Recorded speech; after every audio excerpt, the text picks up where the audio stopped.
এজিদ কুফরি করেছে, অর্থাৎ সে তার ঈমান আর নাই।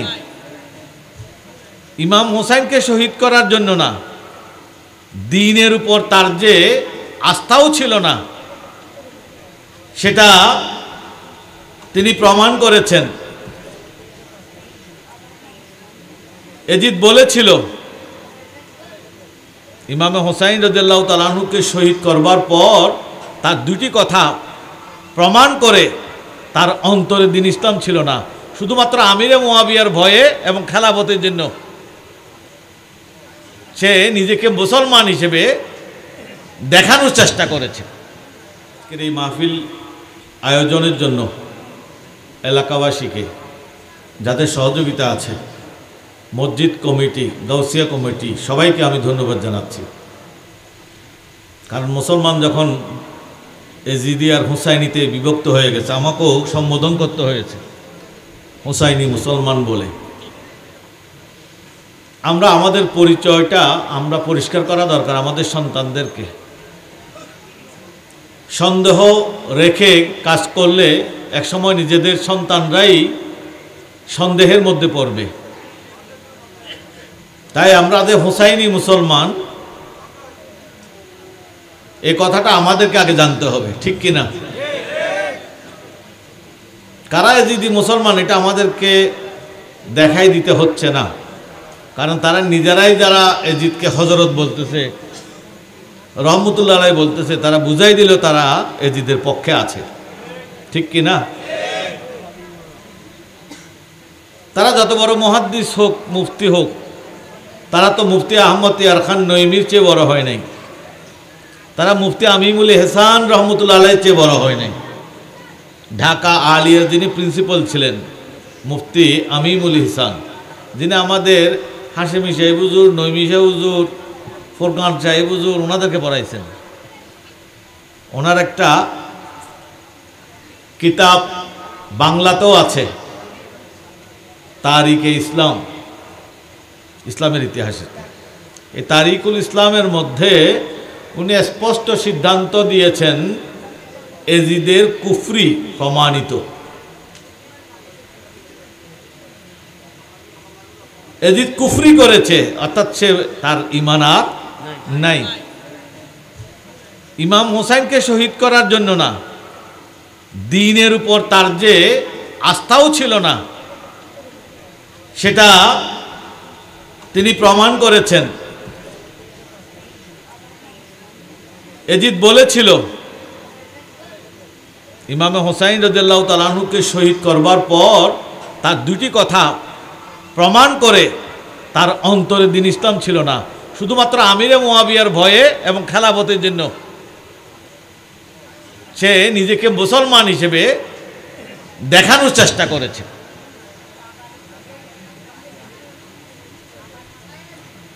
সে বলেছে, আমি দ্বিতীয় বদরের প্রতিশোধ নিলাম আহমদের বংশধরের উপর, দ্বিতীয় বদরের প্রতিশোধ নিলাম। তাহলে বোঝা যায় তার অন্তরে কি ইসলামের দরদ? ইসলামের দরদ থাকলে কি কেউ মুসলমানের বিরুদ্ধে প্রতিশোধ নিতে বলে? দ্বিতীয় কথা, সে একটা কবিতায় এ কথা বলেছে, তোমরা যদি আহমদের ধর্ম অনুসারে মদকে একদিন হারাম জেনে পান থেকে বিরত থাকো, আরেকদিন ঈসা ইবনে মরিয়মের ধর্ম অনুসারে মদকে হালাল জেনে পান করতে পারো। নবীর শরীয়তের উপর তার যে হস্তক্ষেপ, এটার কারণেও তার ঈমান চলে গেছে। একজন মানুষ যদি জন্ম থেকে মৃত্যু পর্যন্ত শরাব পান করে, তার ঈমান যাবে না। সে হারাম কাজ করতেছে, গুনাহ করতেছে। কিন্তু যদি জীবনে একবার বলে মদ খাওয়া হারাম না, মদ হালাল খাইতে পারবা, সাথে সাথে তার ঈমান শেষ। সুতরাং যার কুফরি প্রমাণিত হয়ে গেছে, তাকে যারা এখন সাধু বানানোর চেষ্টা করতেছে, 100 রাকাত নফল নামাজ, বোঝা যায় এজিদের জন্য তাদের যে ঘুম আসতেছে না। মুহররম মাস আসলে আহলে বাইতের প্রেমিকরা ইমামে হুসাইনের মর্যাদা বয়ান করবে, সেখানে এক শ্রেণীর মুসলমান এজিদের পক্ষে সাফাই গাওয়ার জন্য নেমে গেছে। এখন না, আজ থেকে 100 বছর আগেও আমার কাছে একটা তথ্য আছে, এই দক্ষিণ চট্টগ্রামের মির্জাখিল দরবারের একজন, উনি পড়তে গিয়েছিলেন দেওবন্দে। তো রশিদ আহমদ গাঙ্গুহির কাছে জিজ্ঞেস করলেন কোনো এক ছাত্র, উনি ওখানে আছেন, যে হুজুর কারবালার ঘটনার জন্য কে দায়ী, ইমামে হোসাইন দায়ী না এজিদ দায়ী? আর হুজুর উত্তর দিলেন, ওই গাঙ্গুহি সাহেব উত্তর দিলেন, এজিদ একজন বৈধ খলিফা ছিলেন, নাউজুবিল্লাহ। আর ইমামে হোসাইন বৈধ খেলাফতের বিরুদ্ধে বিদ্রোহ করার কারণে তার এমনিতেই মৃত্যুদণ্ড প্রাপ্য ছিল, নাউজুবিল্লাহ। তিনি আব্দুল হাই জাহাঙ্গীর রহমতুল্লাহ আলাই, তিনি বলেন এমন ওস্তাদের কাছে আর পড়ার দরকার নাই। তিনি ওস্তাদকে পিছন দিয়ে বের হয়ে চলে আসছেন। আমি মনে করি ওখান থেকে বের হয়ে আসার কারণে আজকে এই সম্মান। যারা দুনিয়াকে চেয়েছে দ্বীনের পরিবর্তে, দুনিয়াও তাদেরকে বেইজ্জত করেছে।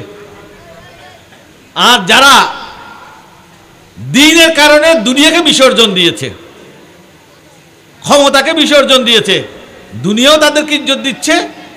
হাসরের ময়দান তো কায়েম হবে তাদের ইজ্জতের জন্য। ইমাম হুসাইন কি ক্ষমতার জন্য কারবালায় গেছেন? যুদ্ধের জন্য গেছেন? যুদ্ধের তো কোনো প্রস্তুতি ওনার মধ্যে ছিল না। 72 জন তো 22,000-এর বিরুদ্ধে যুদ্ধ করতে যায় না। কেন গিয়েছিলেন ইমামে হুসাইন? ইমামে হুসাইন রাদিয়াল্লাহু তাআলা আনহুকে বারবার পদে পদে বাধা দেওয়া হয়েছিল না যাওয়ার জন্য। উনি যখন মদিনা পাক থেকে মক্কা শরীফ চলে আসছিলেন, শুধু মদিনা শরীফে যদি উনি থেকে যেতেন, মদিনাবাসীরা ওনার হাতে বায়াত হতো। উনি চাইলে শুধু বয়াতটা যদি চাইতেন, উনি মদিনায় বসে বয়াত করাতে পারতেন। ওনাকে ঠেকানোর মতো ক্ষমতা এজিদের ছিল না। উনি যখন মক্কা শরীফ আসলেন, দলে দলে মানুষ ওনার সাথে সাক্ষাৎ করছে, উনি ইচ্ছে করলে ওখানে দল পাকাইতে পারতেন ক্ষমতার জন্য। উনি যখন কুফায় যাওয়ার জন্য মনস্থ করলেন, ইরাকে যাবেন, তখন ওনাকে অনেকে বাধা দিয়েছেন, কেন আপনি ওখানে যাবেন, এদের তো ঠিক নাই, আজকে এদিকে কালকে এদিকে। এরা মাওলা আলীর পক্ষও ছিল, আবার মাওলা আলীর ক্ষতিটাও তারা করেছে। এরা ইমাম হাসান রাদিয়াল্লাহু তাআলার পক্ষ ছিল, আবার ইমাম হাসানের বিরুদ্ধেও তারা চলে গেছে। এখন আপনাকে তারা দাওয়াত দিচ্ছে, তারা যে আপনার পক্ষে থাকবে তার কি গ্যারান্টি আছে? কোনো গ্যারান্টি নেই। কিন্তু ইমাম হোসেন মানতেছেন না। এখন অপরপক্ষ মনে করবে যে উনি ক্ষমতার নেশায় পাগল হয়ে গেছে, নাউজুবিল্লাহ। তার কথা ছিল শরীয়ত সম্মত দিন বাঁচানোর কথা। তিনি বলেন, তাকে প্রস্তাব দেওয়া হয়েছিল আপনি ইয়েমেনে চলে যান, কারণ মাওলা আলীর ভক্তরা সবাই কোথায়? ইয়েমেনে। তারা আপনাকে সাদরে গ্রহণ করবে। অথবা আপনি মক্কা শরীফ থেকে যান, এখনও এখানকার মানুষ আপনার ভক্ত, আপনি কুফায় যাবেন না। ইমামে হোসাইন রাদিয়াল্লাহু তাআলা বলেন, ইয়েমেনে তোমরা যেতে বলছো আমাকে, মাওলা আলীর হাতে তারা মুসলমান হয়েছে, তারা সবাই মাওলা আলীর ভক্ত, কিন্তু আমি তো ইয়েমেন থেকে কোনো দাওয়াত পাই নাই। বিনা দাওয়াতে তো কোথায় যাওয়াটা, এটাও নবীর সুন্নতের পরিপন্থী। আর মক্কা শরীফে আমি থাকতে চাই না, কারণ নানাজির হাদিস আছে যে কোনো কুলাঙ্গারের কারণে, নানাজি আমাকে বলেছেন, কোনো কুলাঙ্গারের কারণে খানায় কাবার বেজ্জিত হবে। আমি এখানে থাকলে এদের সাথে যুদ্ধ হলে খানায় কাবায় যে আক্রমণ হবে, তার দায়িত্ব আমার উপর পড়বে, সেটা আমি চাই না। তাই আমি মক্কা শরীফও থাকবো না। তাহলে বোঝা যাচ্ছে ওনার কাছে ক্ষমতার ইজ্জত বেশি নাকি খানায় কাবার ইজ্জত বেশি? ক্ষমতায় থাকতে তাহলে তো আব্দুল্লাহ ইবনে জুবাইর ওখানে ক্ষমতায় বসে গেছেন, বসতে পেরেছিলেন। উনি তো এখান থেকে গেলে পারতেন। তো কুফায় কেন যাব? যেহেতু কুফার মানুষ দাওয়াত দিয়েছে, দাওয়াত গ্রহণ করা নবীর সুন্নত। শুধু সাধারণ দাওয়াত না, হাজার হাজার চিঠি দিয়ে দাওয়াত দিয়েছে। এমনকি শর্ত আরোপ করেছে, করা শর্ত, অল্টারনেটিভ রাখে নাই। আপনি যদি আমাদের দাওয়াত গ্রহণ না করেন, না আসেন, আমরা যদি এজিদের হাতে বয়াত হই, তার জন্য আপনার নানাজির কাছে আমরা নালিশ করব, আপনার নাতির কারণে আমরা এজিদের হাতে চলে গেছি, নাউজুবিল্লাহ। তাহলে এমন যদি করা চিঠি, করা দাওয়াত, তো ইমামে হোসাইন রাদিয়াল্লাহু তাআলা আনহু দ্বীনের প্রয়োজনে, কারণ এজিদ সে একজন মরদুদ, শরাবি, বেআমল, এই সম্পর্কে তখন তরুণরা জানতেন। তার হাতে লোকজন বায়াত হয়ে যাবে আমি না গেলে, তাহলে তো এটা দ্বীনের ক্ষতি হবে। যে কারণে ইমামে হোসাইন রাদিয়াল্লাহু তাআলা আনহু যাওয়ার জন্য প্রস্তুতি নিয়েছিলেন। এরপরে পথে পথে বাধা হয়েছে। মদিনা শরীফ থেকে প্রতিনিধি এসে ইমামে হোসাইন রাদিয়াল্লাহু তাআলা আনহুকে বাধা দিয়েছিলেন, না আপনি যাবেন না, আপনি মদিনা শরীফে চলে আসেন। এই দেখেন চিঠি পাঠিয়েছে মদিনার গভর্নর যে আপনার নিরাপত্তা দেওয়া হবে আপনি যদি মদিনায় আসেন। তিনি বললেন না। ফাইনালি তিনি কথা বললেন, আমার সাথে নানাজির কথা হয়েছে, তিনি আমাকে একটা দায়িত্ব পালন করতে নির্দেশ করেছেন, আমি সেই দায়িত্ব পালন করার জন্য রওনা হয়েছি। যদি মাঝখানে মৃত্যু আসে বা আমি কোন দায়িত্ব পালন করতে যাচ্ছি সেটা আমি কাউকে বলতে পারবো না।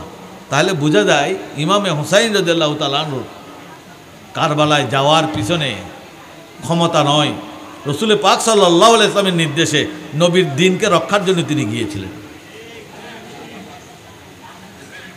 শুধু ইমামে হোসাইনের কাছে না, আমরা দেখি হোসাইনীদের কাছে দ্বীনের মর্যাদা অনেক উপরে। ইমাম মুসলিম রাদিয়াল্লাহু তাআলা আনহু যখন সংকটাপন্ন অবস্থায় আছেন, কারণ আব্দুল্লাহ ইবনে জিয়াদ, উবাইদুল্লাহ বিন জিয়াদ সে গভর্নর হয়ে গেছে, সে শহরে ঢুকে গেছে, যে কোনো সময় ইমাম মুসলিমকে শহীদ করে ফেলবে। এমন সময় ইমাম মুসলিম রাদিয়াল্লাহু তাআলা আনহুর কাছে একটা সুযোগ এসেছিল উবাইদুল্লাহ বিন জিয়াদকে মেরে ফেলবার। তিনি যে ঘরে ছিলেন ইমাম মুসলিম, সেই ঘরে একজন অসুস্থ রোগী ছিলেন। এই রুগীটা ছিল উবাইদুল্লাহ বিন জিয়াদের সাথী, বন্ধু, একই সাথে আসছে, ইমাম হুসাইনের বিরুদ্ধে একই সাথে আসছে। কিন্তু তিনি যখন জানতে পারলেন এই ঘরে ইমাম মুসলিম আছেন, তখন তিনি ইমাম মুসলিমকে ডেকে বললেন, শুনেন আপনার জন্য একটা বড় সুযোগ।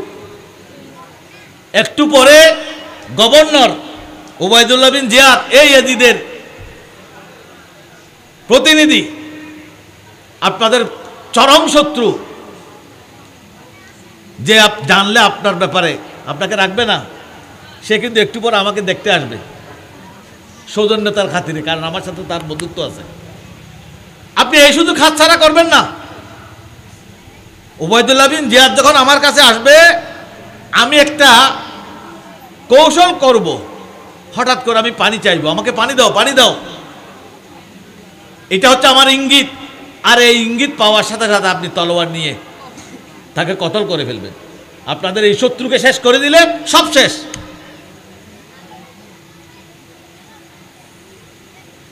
একটু পরেই উবাইদুল্লাহ বিন জিয়াদ আসলো, গভর্নর ওনাকে দেখতে আসলেন।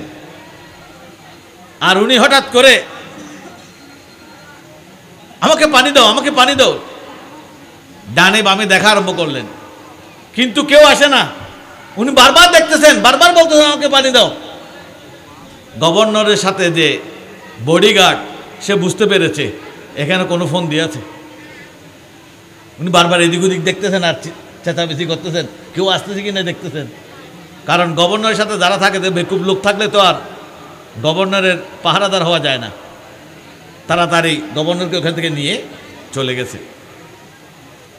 একটু পরে ইমাম মুসলিম যখন বের হলেন, তাকে বললেন, আফসোস, আমি আপনাকে এত বড় একটা সুযোগ করে দিলাম আপনাদের শত্রুদেরকে জীবনের জন্য শেষ করে দেওয়ার জন্য, কিন্তু আপনি এই সুযোগটা নিলেন না, কারণটা কি? তখন তিনি বললেন, আমি নানাজিকে বলতে শুনেছি, বা আমার নানাজির এরশাদ আছে, কাউকে ধোঁকা দিয়ে প্রতারণা করে হত্যা করতে মানা করেছেন। আচ্ছা, উনি যদি হত্যা করতে পারতেন তাহলে তো কিল্লাফত হয়ে গেছে। উনি যদি রাজ্য চাইতেন, রাষ্ট্র চাইতেন, পদ চাইতেন, তাহলে তো শত্রুকে শেষ করে দেওয়ার সুযোগ ছিল। কিন্তু যখন নবীর হাদিস সামনে আসছে, কাউকে ধোঁকা মেরে প্রতারণা করে হত্যা করা নবী মানা করেছেন, তখন দিনকে তিনি প্রাধান্য দিলেন, ক্ষমতাকে নয়। সুতরাং বারে বারে সুযোগ পাওয়ার পরও ইমাম মুসলিম রাদিয়াল্লাহু তাআলার নেতৃত্বে তো পুরা গভর্নর হাউস ঘেরাও করে ফেলছে হুসাইনিরা, সেখানেও কিন্তু তিনি নির্দেশ দেন নাই। এরা ছিল মাত্র কয়েকশো, আর হুসাইনিরা তখন, হুসাইনি দাবিদাররা কুফারবাসী 40,000, পিষে খেয়ে ফেলতে পারত। কারবালা যেরকম ঘটনা, এখানে সেরকম পরিস্থিতি ছিল, কিন্তু ওনারা ক্ষমতা চান নাই, সমঝোতা চেয়েছেন, আপোষ চেয়েছেন। আর যারা ধৈর্য ধারণ করেছেন, ক্ষমতার চেয়ে দিনকে প্রাধান্য দিয়েছেন, আজ পর্যন্ত আমরা তাদেরকে স্মরণ করতেছি, ঠিক কিনা? আর এজিদকে কেউ সম্মানের সাথে এজিদের নাম নেয় না। এজিদের একটা চিহ্ন রাখার জন্য কেউ নাতির নামটাও এজিদ দেয় না। যারা হযরত এজিদ বলতেছে, তাদের 14 গোষ্ঠীর মধ্যে এজিদ নামে কেউ নাই। তার মানে এদের সাহস হচ্ছে না আরেকটা এজিদ দুনিয়াতে রেখে যেতে। কতলে হুসাইন আসলে মে মর গয়ে এজিদ, ইসলাম জিন্দা হতা হ্যায় হর কারবালা কে বাদ। দেখেন, আপনারা শুনেছেন বোধহয়, হিশাম বিন আব্দুল মালিক, এজিদের কুকীর্তি বললে অনেক কথা আছে, মক্কা শরীফ আক্রমণ, মদিনা শরীফ আক্রমণ, আমি কাহিনীর দিকে যাচ্ছি না। এজিদের পরে এজিদের সন্তানও দায়িত্ব নেয় নেই, বলে আমার বাপ যে অপরাধ করছে, আমি নিজে আর আমার বাবার সেই কলঙ্কের বোঝা আমার কাঁধে নিয়ে আমার খলিফা হওয়া দরকার নেই। এজিদ যাদের জন্য এত কষ্ট করলে নিজের সন্তানকে রাখতে পারে নাই, শেষ পর্যন্ত ওই মারওয়ান, যার বদনসিব মারওয়ান, সে দায়িত্ব নিয়েছিল। এই মারওয়ান অমুক অমুক এইভাবে উমাইয়া শাসন গড়াতে গড়াতে হিশাম বিন আব্দুল মালিক তিনি গেছেন হজে। হজে গিয়ে যখন হজের আসওয়াদ চুমা দিতে চাইলেন, মানুষের এত বেশি ভিড় ছিল, হজের আসওয়াদের কাছে যেতে পারতেছেন না, অথচ ওনার সাথে সৈন্য সামন্ত আছে। উনি চাইলে মানুষকে সরিয়ে টরিয়ে কোনো প্রকারে হজের আসওয়াদে যেতে পারতেন, কিন্তু হজের ব্যাপার, ওখানে গিয়ে জবরদস্তি না করে চিন্তা করলো যে একটু মানুষ কমুক। উনি ওনার দলবল নিয়ে এক পাশে দাঁড়ায় আছেন। ঠিক এমন সময়ে দেখলেন মাতাফের মধ্যে, অর্থাৎ তাওয়াফের জায়গায়, এক নুরানি সুরতের যুবক, তখন আর যুবক নাই, উনি প্রবেশ করলেন। মানুষ সাথে সাথে তাদের ইবাদত বন্দেগী, তাওয়াফ, হযরত আসওয়াদের চুমা দেওয়া সবকিছু বন্ধ করে দিয়ে ওনাকে ইজ্জত করা আরম্ভ করলেন। সুবহানাল্লাহ। আপনারা কি খেয়াল করতেছেন না আমি এমনি বলে যাচ্ছি যে? হ্যাঁ, আসতেছে আসতেছে, হুজুর আসতেছে। আমিও আপনাদেরকে দেখতেছি না, মাইক আমার উপরে, না দেখলে কে কোন অবস্থা আছে দেখি না তো, কে মোবাইল ঘুরাচ্ছে, কে কি করতেছে, এগুলো আমারও দেখতে হবে তো।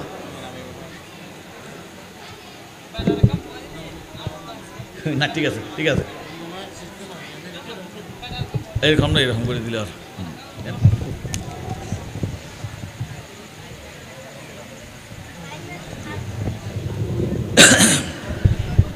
হ্যাঁ ঠিক আছে ঠিক আছে, আর বেশি মানুষ দেখা হজে গেছে দুইজন, একজন হইল খলিফা উমাইয়া খলিফা, তিনি হজের আসওয়াদে চুমা দিতে পারতেছেন না, কারণ কি বীরের জন্য মানুষ তাকে জায়গা দিচ্ছে না, তাই তিনি একপাশে চলে গেছেন। কে? হিশাম বিন আব্দুল মালিক। এজিদের পরে আস্তে আস্তে কয়েকজনের পর যিনি ক্ষমতায় আসছেন তিনি,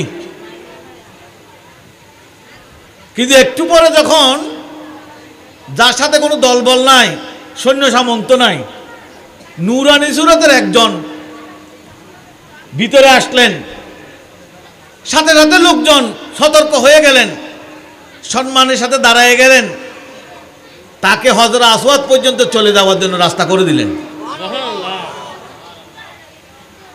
এই ঘটনা দেখে রাজার সাথে যারা লোকজন আছে তারা থমকে গেলেন। ঘটনা কি? আমার রাজার কোনো জায়গা নাই এখানে, খলিফার জন্য কারো কোনো মাথায় ব্যথা নাই, কিন্তু উনি কে? ওনার কাছে কোনো রাজকীয় পোশাকও নাই, সৈন্য সামন্তও নাই, ওনার চেহারাটা দেখে মানুষের মধ্যে এরকম, নিজের আবাদত বন্দেগীর চেয়ে ওনার সম্মানকে গুরুত্ব দিচ্ছে। হজর আসওয়াদে চুমা দিলে জীবনের সমস্ত গুনাহ মাপ, তাহলে আমি নিজে হজর আসওয়াদে চুমা না দিয়ে আরেকজনকে জায়গা দিব কেন? হজে গেলে কেউ কাউকে জায়গা দেয় নাকি? ওখানে গিয়ে দুনিয়ার মানুষ মারা যায়, কারণ কেউ কাউকে জায়গা দেয় না, খলিফাকেও দেয় নাই মানুষ। আমি চুমা দিয়ে জীবনের গুনাহ মাপ, আমার খলিফার কি দরকার? উমাইয়া খলিফা। কিন্তু নুরানি সুরতের এই যুবককে দেখে সবাই জায়গা করে দিলেন। তাহলে বোঝা যায় তৎকালীন সময়ের মুসলমানরা মনে করতেন কোনো কোনো আবাদতের চেয়েও কোনো কোনো ব্যক্তিকে ইজ্জত করা আবাদতের চেয়ে উত্তম। তাই বাদশার সাথে যারা গেছেন তারাই জিজ্ঞেস করতেছেন, ওখানে একজন কবি ছিলেন, কবির মধ্যে জজবা এসে গেছে।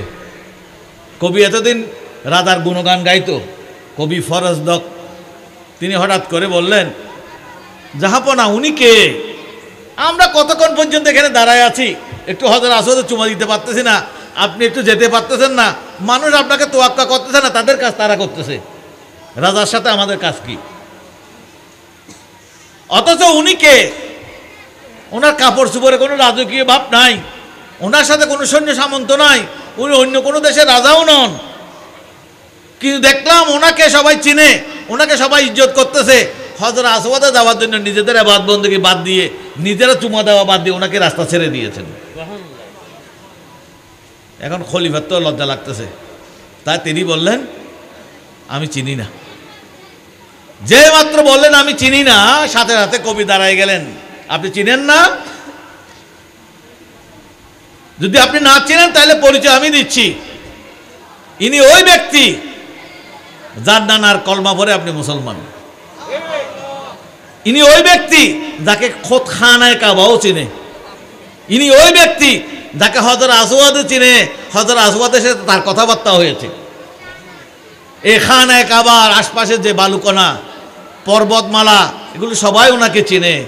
উনি সেই ইমাম জয়নুল আবেদিন রাদিয়াল্লাহু তাআলা। কারবালার ময়দানে যে একজন বেঁচে ছিলেন, যার 14 গোষ্ঠী সবাইকে মেরে ফেলছেন, একজন বেঁচে ছিল আল্লাহর হুকুমে, উনি ওই জয়নুল আবেদিন যাকে মানুষ এইভাবে ইজ্জত করতেছে। তাহলে কি প্রমাণিত হলো? ক্ষমতা এজিদের হাতে এখনো। এজিদ মরে গেছে, কিন্তু পরবর্তীদের হাতে ক্ষমতা আছে, তাদেরকে মানুষ 2টা পয়সা পাত্তা দিল না। আর কারবালার ময়দানে যিনি ইমামে হুসাইনের একমাত্র সন্তান, যিনি বেঁচে ছিলেন, মানুষ তাকে পাওয়ার পর রাজার চেয়ে বেশি মূল্য দিয়েছে। কারণ ওনারা দুনিয়া চান নাই, ওনারা দিন চেয়েছেন। তাই দিনদারদের কাছে দিনদারের সম্মান বেশি, দুনিয়াদারের কাছে দুনিয়াদারের সম্মান বেশি।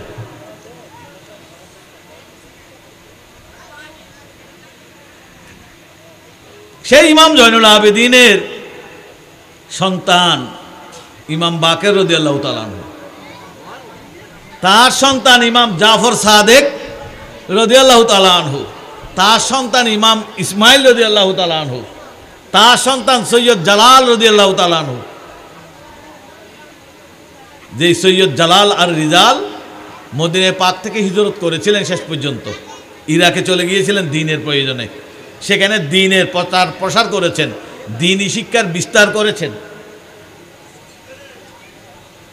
সেখানে তার বংশ পরম্পরায় সৈয়দ কায়েন, সৈয়দ জাফর, সৈয়দ উমর, ওনারা সেখানে একের পর এক বংশ পরম্পরায় দ্বীনের খেদমত করেছেন ইরাকে। তাদের সন্তান পরম্পরায় সৈয়দ মোহাম্মদ গেসু দারাজ